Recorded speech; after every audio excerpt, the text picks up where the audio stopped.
Bismillahirrahmanirrahim. Assalamualaikum warahmatullahi wabarakatuh. Sahabat Qalbun Salim dimanapun Anda berada, Alhamdulillah pada siang hari ini kita bisa bertatap muka kembali pada kajian pekanan bersama Ustadz Muhammad Nur Fatoni MA dengan tema Siapakah yang membutuhkan Allah. Baik, untuk selanjutnya nanti kita akan dengarkan apa maksud dari tema beliau pada siang hari ini. Tafadhol Ustadz Muhammad Nur Fatoni MA untuk menyampaikan. Bismillahirrahmanirrahim. Assalamualaikum warahmatullahi wabarakatuh. Waalaikumsalam warahmatullahi wabarakatuh. Alhamdulillah. Hamdan yuwafi ni'amah wa yukafi mazidah. Ya Rabbana lakal hamdu kama yanbaghi li jalali wajhika karimatin sultanik. Allahumma shalli ala sayyidina Muhammad wa ala alihi wa sahbihi ajma'in. Amma ba'du. Subhanaka la ilma lana illa ma 'allamtana innaka antal alimul hakim. Rabbi shrah li sadri wa yassir li amri wahlul 'uqdatam min lisani yafqahu qawli. Pada tema kali ini kita membahas tentang siapa yang membutuhkan Allah Subhanahu wa taala. Tema tersebut saya ambil dari surat Muhammad ayat ke-37. Di situ Allah Subhanahu wa taala berfirman, A'udzubillahi minasyaitonirrajim. Bismillahirrahmanirrahim. Wallahul ghaniyyu wa antumul fuqara. Allah Subhanahu wa taala itu Al-Ghani. Sifat ghani berarti Allah Subhanahu wa taala kaya, tidak membutuhkan yang namanya makhluk. Tapi wa antumul fuqara, dan kalianlah para makhluk yang membutuhkan Allah Subhanahu wa taala. Berarti ini adalah sebuah jawaban besar bahwa semua makhluk itu butuh Allah Subhanahu wa ta'ala. Maka kita lihat alam semesta, Allah menciptakan sesuatu ada tanpa perbuatan kita, tapi diberikan kepada kita. Yang kedua, ada perbuatan kita, kemudian diberikan kepada kita. Kita kerja, mendapatkan uang. Berarti kita apa? Dari perbuatan kita untuk kita. Tapi apakah semuanya seperti itu? Tidak. Allah memberikan sesuatu apa? Memberikan sesuatu yang diberikan kepada kita tanpa ada perbuatan kita. Dan ini yang harus kita ingat. Karena kadang-kadang ketika apa? Ketika kita melihat satu hal bahwa kita mendapatkan dari apa yang kita dapat, maka kita muncul yang namanya apa? Oh, kita bisa menghasilkan sesuatu dari perbuatan kita. Yang akhirnya apa? Kita mengatakan kita nggak butuh siapa-siapa. Maka kemarin kita sudah bahas, manusia akan melampaui batas ketika apa? Ar-ro'a wustaghna. Ketika dia merasakan kaya, ketika merasakan tidak butuh dari orang lain, bahkan merasakan tidak butuh dari Allah Subhanahu wa ta'ala. Maka Allah memberikan apa? Contoh masalah apa? Memberikan yang namanya memberikan langit, memberikan terangnya matahari. Ini kan diberikan kepada kita. Tapi apakah hasil dari perbuatan kita? Tidak. Ini adalah hasil dari Allah Subhanahu wa taala yang memang diberikan untuk kita. Berbeda nanti masalah yang namanya apa? Masalah yang ada di bumi, masalah yang namanya harta dan lain sebagainya. Ini adalah yang kita dapatkan hasil dari perbuatan kita. Maka ada yang namanya hukum sebab dan akibat. Kita kadang-kadang apa? Kita kadang terlena dengan hukum sebab akibat. Dari hukum sebab akibat, maka kita mempunyai perasaan yang mengatakan, oh ketika kita mendapatkan sebabnya, melakukan sebabnya, maka akan mendapatkan akibatnya. Lupa bahwa Allah Subhanahu wa ta'ala yang menciptakan sebab tersebut. Nah, dalam ayat ini, saya memulai dengan ayat ini, wallahul ghaniyyu wa antumul fuqara. Ini adalah jawaban dari orang-orang Yahudi. Kalau dalam surat Ali Imran, di situ disebutkan bahwa ketika turun ayat wa may yuqridullaha qardan hasanan fayudha'ifahu lahu. Barang siapa yang yuqridullaha qardan hasana, yang menghutangi Allah Subhanahu wa taala dengan hutang yang baik. Artinya apa? Artinya di situ mereka memahami bahwa Allah Subhanahu wa taala berhutang kepada manusia.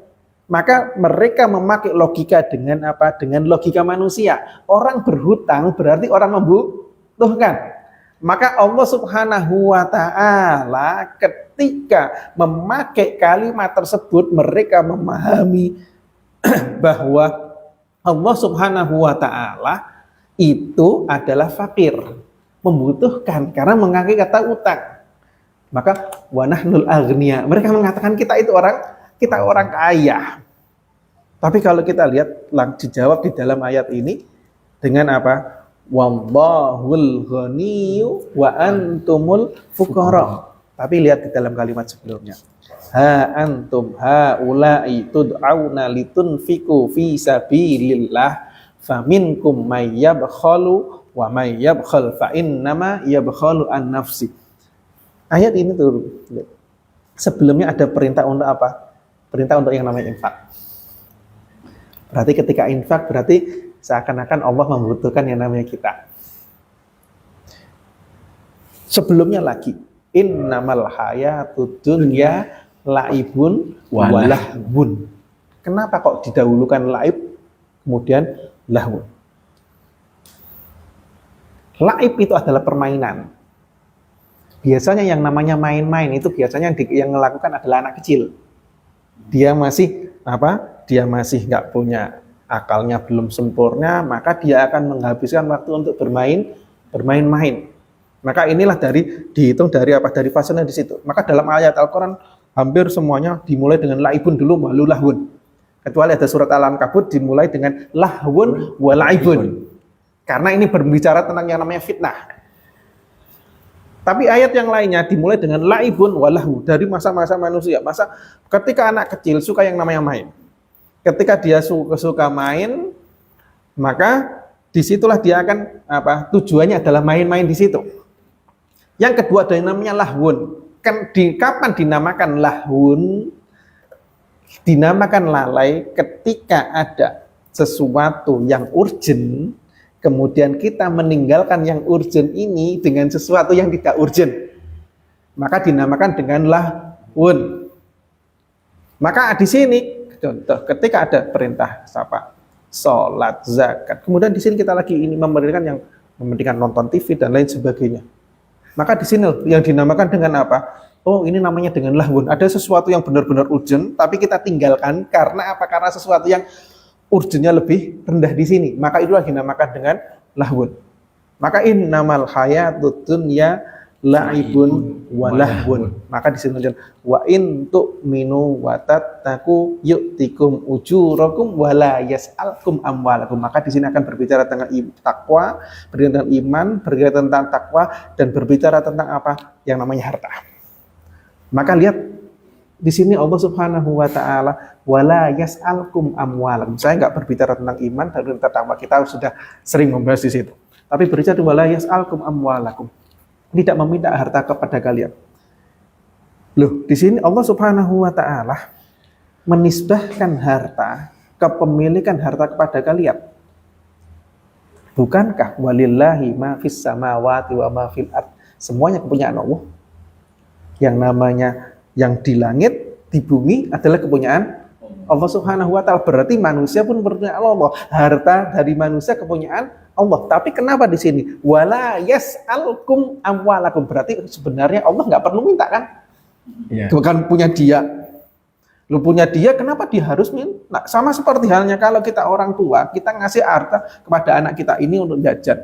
Ketika kita butuh, nak saya pinjem. Bukankah di situ harta kita? Tapi itu bentuk apa? Bentuk menghormati seorang anak. Agar dia apa? Dia mempunyai kekuasaan, mempunyai kepemilikan terhadap tersebut. Padahal itu kan harta orang tuanya. Sama seperti halnya Allah Subhanahu wa taala sebenarnya di sini ingin mengangkat derajat manusia. Karena sebenarnya apa yang di bumi, harta itu adalah milik dari Allah Subhanahu wa taala. Tetapi Allah ketika meminta di situ wala yas'alkum. Bahkan dengan ayat selanjutnya apa? Ha antum haula'i tud'auna litunfiqu fi sabilillah.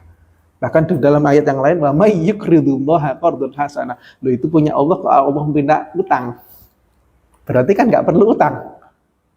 Harusnya kan seperti itu. Tapi Allah Subhanahu wa taala, lihat, ini ada sebuah muamalah. Muamalah, kita tahu muamalah kalau kita berbicara tentang manusia. Orang utang kemudian dia memberikan janji lebih. Bukankah di situ ada yang namanya riba? Ada yang namanya riba.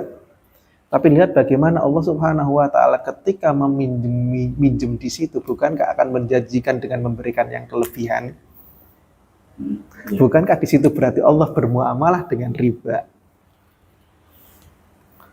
Tapi lihat di sini tidak berlaku ya riba ini. Karena apa?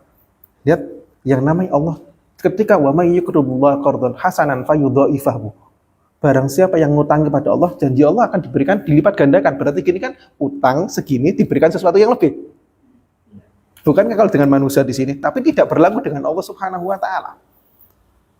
Kenapa? Karena harta Allah Subhanahu wa taala, kita tahu harta Allah nggak akan yang namanya apa? Nggak akan yang namanya habis. Harta manusia walaupun sebanyak-banyaknya pasti ada yang namanya batasannya di situ. Maka kenapa Allah Subhanahu wa taala nanti muncul? Kenapa kok Allah menjadikan orang kaya, menjadikan orang miskin? Karena di sini Allah ingin mengikat keduanya. Orang kaya agar bersyukur, orang miskin juga agar bersyukur. Maka diberikan aturan tadi. Yaitu apa? Ketika orang kaya disuruh yang namanya infak agar dia bersyukur, yang orang miskin juga dia harus bersyukur dengan diberikan yang namanya infak dari orang kaya. Di sini loh ada keterkaitannya agar manusia menjadi masyarakat yang sempurna. Maka disitulah kenapa Allah Subhanahu wa taala dengan ayat ini, wallahul ghaniyyu wa antumul fuqara. Bahkan Allah memberikan muamalah dengan yang tadi dengan dilipat gandakan. Maka salah satu di dalam saya lupa kitab apa namanya. Yang namanya pintu surga, sedekah dari pintu sedekah. Sedekah itu ada dilipat gandakan bagi 10 kali lipat. Bi asyri amsaliyah, ya kan? Ya. Tapi yang namanya utang dilipat gandakan 18. Kenapa kok seperti itu? Seakan-akan dia bertentangan dengan yang 10. Karena orang ngutangi, orang punya 10, diutangin diberikan 1. Bukan kasih saya yang namanya 9. Ketika sisa 9 kemudian dilipat gandakan 10, bukankah akan menjadi 9, akan menjadi di sini 19, akan menjadi di situ. Maka di sini Allah Subhanahu wa taala ingin memberitahukan kepada kita ketika masalah harta yang di situ Allah menggandakan ada yang namanya ketentuannya yang seperti itu. Dan itu yang berlaku antara kita dengan Allah Subhanahu wa taala. Maka nanti di akhirnya kalau Allah Subhanahu wa taala tadi memberikan nikmat, ada yang dari usaha kita, ada yang di luar dari usaha kita, tapi itu bisa datang kepada kita, dua-duanya bisa datang kepada kita, maka kita nggak boleh melihat apa dari satu sisi tok. Dari satu sisi, dari hasil dari apa yang kita sebabkan kemudian menjadi akibat, tapi harus kita juga melihat dari yang bukan kita kerjakan tapi sampai kepada kita. Maka di sini ini kedua-dua ini harus sinkron semuanya. Karena kita nggak boleh condong di sini toh. Kalau kita condong di sini kita akan lupa terhadap yang di sini. Ya. Tapi kalau yang di sini kita condong di sini toh, kita juga lupa yang namanya sebab. Maka di sini dua-duanya harus yang namanya harus ada yang namanya kesinkronan keduanya agar mendapatkan apa? Mendapatkan dua perilaku tersebut sesuai dengan apa yang diperintahkan oleh Allah Subhanahu wa taala. Maka di sini tutup. Wa in tatawallaw yastabdil qauman ghairakum tsumma la yakunu amsalakum. Apabila kalian tatawallaw, apabila kalian berpaling, maka Allah gampang saja bisa apa? Bisa mengganti kaum yang lebih baik dari kalian. Maka ini dari sisi Allah. Maka di situ menunjukkan bahwa yang namanya Allah Subhanahu wa taala itu malah yakun amsal, tidak seperti kalian, tapi yang lebih baik dari kalian. Itu Allah gampang. Maka di situ menunjukkan bahwa Allah tidak pernah yang namanya membutuhkan manusia. Tapi manusialah yang membutuhkan kepada Allah Subhanahu wa taala untuk mendapatkan kebaikannya, baik kebaikan di dunia dan akhirat. Maka akan dijunjung lagi Allah banyak sekali ketika berbicara tentang dunia, pasti akan dibarengi dengan yang namanya akhirat. Maka tadi innamal hayatud dunya la'ibun wa lahwun. Kenapa kok di sini? Nanti pasti akan dibarengi dengan yang namanya akhirat. Wa in tu'minu wa tattaqu yu'tikum ujurakum wa la yas'alkum amwalakum. Ini berkaitan dengan apa? Kehidupan yang namanya akhirat. Agar apa? Agar kita selalu bisa memilih. Ini sebagai sebuah pertimbangan. Kalau kita pilihan antara yang rendah sama yang tinggi, pilih yang mana? Antara yang apa? Antara yang bagus dan yang jelek, pilih yang mana? Yang sementara dan yang kekal, kita pilih yang mana? Semua ada di tangan kita. Yang menentukan adalah kita. Tapi Allah cuma memberitahukan kepada kita, oh Allah itu loh maha kaya. Allah itu nggak butuh. Kalianlah yang butuh. Tinggal keputusan ada di kita. Apakah kita ketika yang seperti itu kita masih butuh Allah atau tidak? Ataukah kita sudah mengatakan, oh saya nggak butuh Allah, kita sudah bisa hidup atau tidak? Nah tadi di awalnya saya kasih ada nikmat-nikmat yang sampai kepada kita tanpa ada perbuatan dari kita. Dan itu adalah yang harus kita ketahui agar apa? Agar nanti di akhirnya adalah kita tidak lain mempunyai satu hal, yaitu apa? Tawakal kepada Allah Subhanahu wa Ta'ala. Kita hanya bisa berbuat, kemudian kita pasrahkan kepada Allah Subhanahu wa Ta'ala. Maka kenapa sih ketika mulai sesuatu kita harus mulai dengan bismillah? Bismillah. Iya. Ketika kemudian kita bekerja, kemudian terakhir kita juga ditutup dengan tawakal kepada Allah Subhanahu wa Ta'ala. Maka bekerjalah apa? Bekerjalah, janganlah bekerja sesuai dengan kebutuhan, tapi bekerjalah sesuai dengan kemampuan. Karena kalau kita bekerja sesuai dengan kebutuhan, ya kalau kita udah nggak butuh, udah selesai nggak kerja. Tapi bekerjalah sesuai kemampuan. Ketika kita kaya, maka di situ kita akan mengamalkan di sini. Ketika kita mendapatkan, jadi sesuai dengan apa? Bekerjalah sesuai kemampuan. Ketika sesuai kemampuan, masih akan didapatkan sesuatu yang lebih. Ketika mendapatkan sesuatu yang lebih, maka akan di dalam ini kita bisa yang namanya yuqridullaha qardan hasana. Karena kita nggak akan mungkin sesuatu ini kalau kita masih kebutuhan, pasti akan dulu untuk diri kita. Karena di dalam diri kita tahu, nanti di dalam ayat yang lain juga disebutkan, orang malas, orang tidak mau mengeluarkan karena dia merasa dirinya masih butuh. Maka pamayyuqa syuhha nafsihi fa ulaika humul muflihun. Karena manusia mempunyai rasa pelit di situ. Ketika mempunyai rasa pelit, kenapa kok bisa mempunyai rasa pelit? Karena dia ingin yang namanya miliki sesuai dengan kebutuhan. Sering saya kasih contoh. Orang punya apel satu keranjang, kemudian dikeluarkan satu, maka dia akan merasa gampang. Tapi kalau punya apel dua, kemudian dikeluarkan satu, akan berat. Ya. Maka di sini ini loh yang namanya orang punya kelupakan. Bekerja nggak cuma kebutuhan, tapi bekerja adalah sesuai dengan apa? Sesuai dengan kemampuan akan bisa mendapatkan yang lebih di situ. Ketika bisa mendapatkan lebih, maka dia bisa apa? Yuqridullaha qardan hasanah. Bisa membuat apa? Sedekah di situ. Bisa dengan yang namanya infak, bisa berdamai sejarah dengan Allah Subhanahu wa Ta'ala. Maka kalau kita lihat orang-orang sahabat dulu, ketika masuk dalam ayat ini, ketika mereka orang tidak mampu untuk berinfak, apa yang mereka lakukan? Mereka hanya bisa menangis, seandainya saya bisa yang seperti itu. Tidak bisa mengeluarkan yang seperti itu, tidak bisa mengeluarkan, tapi bisa apa? Hatinya yang merasakan ingin dapat mengeluarkan di situ. Saya kira ini untuk dalam masalah Allah Subhanahu wa Ta'ala. Bahwa Allah itu yang maha kaya, manusia itu membutuhkan agar apa? Agar kita tidak merasa mampu terhadap apa? Terhadap diri kita sendiri. Maka tadi jangan sampai seperti orang-orang Yahudi ketika turun wa may yuqridu qardan hasan, mereka menantang kepada Nabi Muhammad, Tuhanmu itu adalah apa?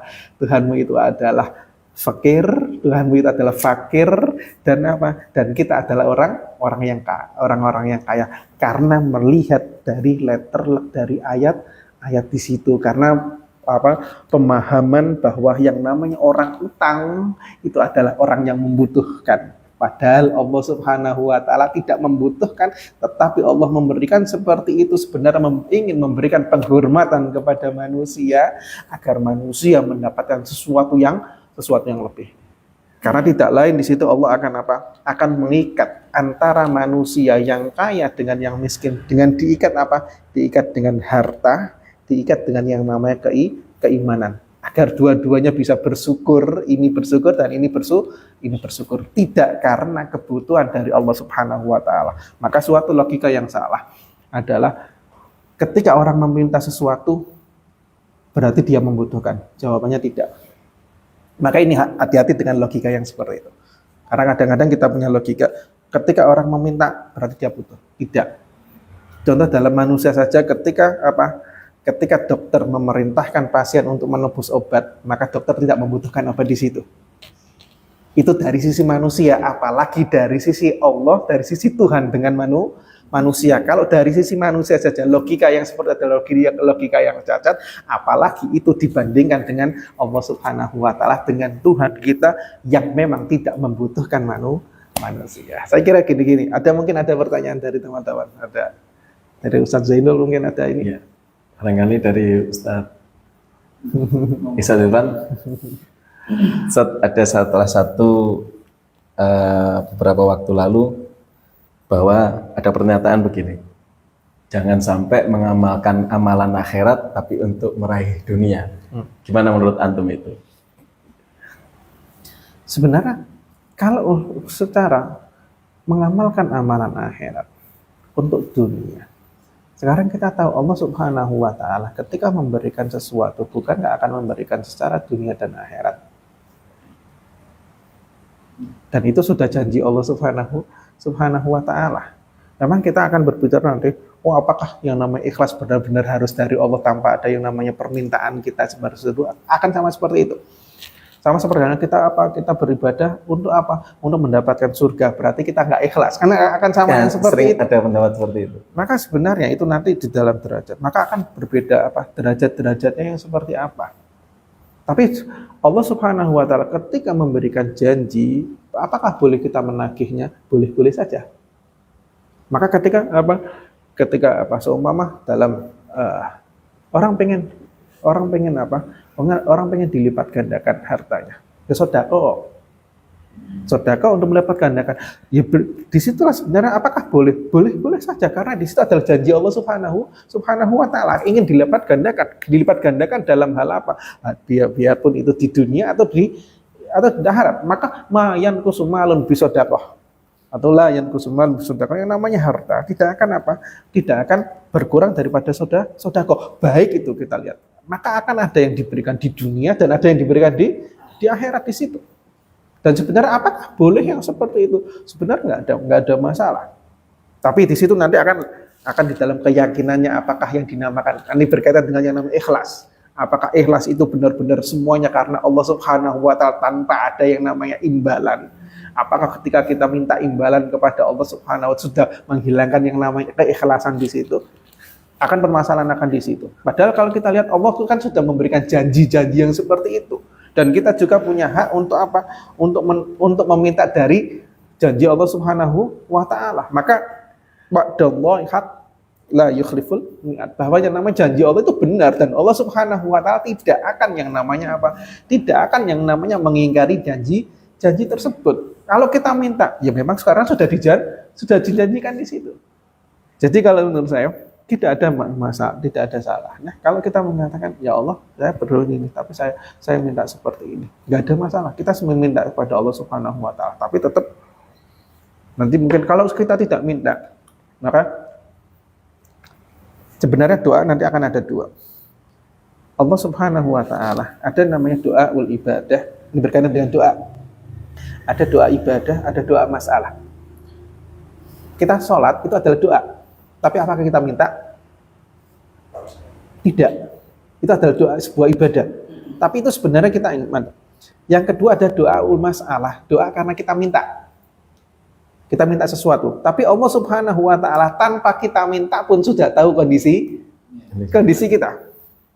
Maka kita lihat Nabi Ibrahim ketika dibakar, bukan karena malaikat Jibril datang untuk apa? Untuk ini, untuk membantu gini. Maka jawabannya Nabi Ibrahim apa? Kalau minta pertolongan tidak, tapi Allah Subhanahu, kalau kepada Allah dan Allah tahu keadaan saya. Maka disitulah Allah dengan apa? Ketika tahu keadaan hambanya tanpa minta pun di situ. Maka akan sama seperti halnya sebenarnya tadi dalam kasus yang tadi, ketika minta ya nggak ada masalah kita minta, tapi sebenarnya tanpa minta pun itu adalah Allah Subhanahu wa taala sudah tahu tentang kondisi kita. Maka masuk dalam yang tadi yang namanya doa, yang kedua adalah yang namanya doa adalah ibadah. Maka namanya ad-du'a wal ibadah. Kan ada yang gitu kan hadisnya.